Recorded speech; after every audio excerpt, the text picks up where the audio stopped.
Kalian pasti pernah lewat tol Jagorawi kan? Iya. Jadi sekitar tahun 2014 ada ibu-ibu umurnya sekitar 50 tahun. Kita sebut aja namanya ini tuh Ibu Desi. Jadi Bu Desi ini tuh punya pengalaman mistis di tol Jagorawi.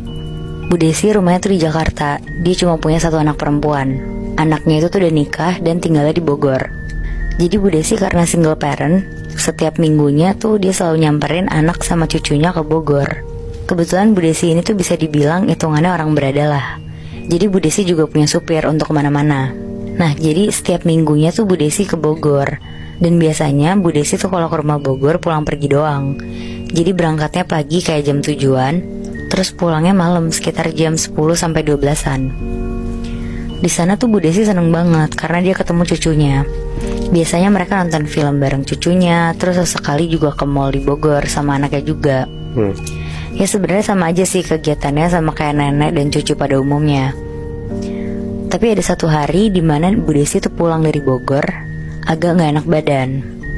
Dan pas pulang dari Bogor sekitar jam 12 malam, pas lewat tol, Bu Desi tuh ngerasa badannya tuh berat banget.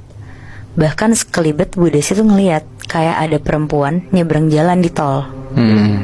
Padahal kan gak mungkin banget kan Muhibi di tol bisa nyebrang gitu. Nah yang dilihat Bu Desi ini tuh perempuan nyebrang sambil lari ke bahu jalan terus hilang. Tapi Bu Desi tuh gak mikirin lah.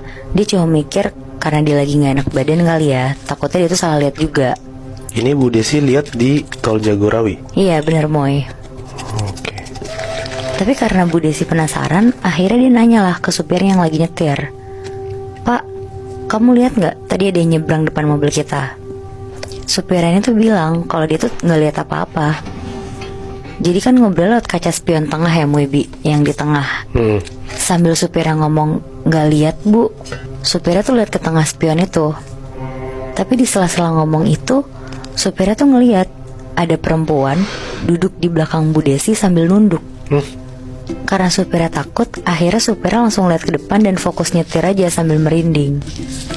Berkali-kali dia ngecek ke jok belakang lewat spion itu, masih ada sosok perempuan ini. Gak hilang-hilang. Gak hilang-hilang Moy. Berarti ini posisinya si sosok cewek itu di belakangnya Bu Desi, bukan di sampingnya ya? Iya di belakangnya. Di bagasi berarti ya? Iya Bi, di kursi yang paling belakang, yang ke bagasi gitu loh. Nah tapi pas keluar pintu tol, tiba-tiba tuh sosok ini hilang. Akhirnya pas udah mau sampai rumah, supirnya bilang lah ke Bu Desi kalau dia tuh ngelihat ada perempuan duduk di jok paling belakang. Ngedenger itu Bu Desi tuh kaget banget kan. Dia mikir mana dia juga tinggal sendiri. Akhirnya dia sampai rumah langsung mandi, sholat, terus tidur. Singkat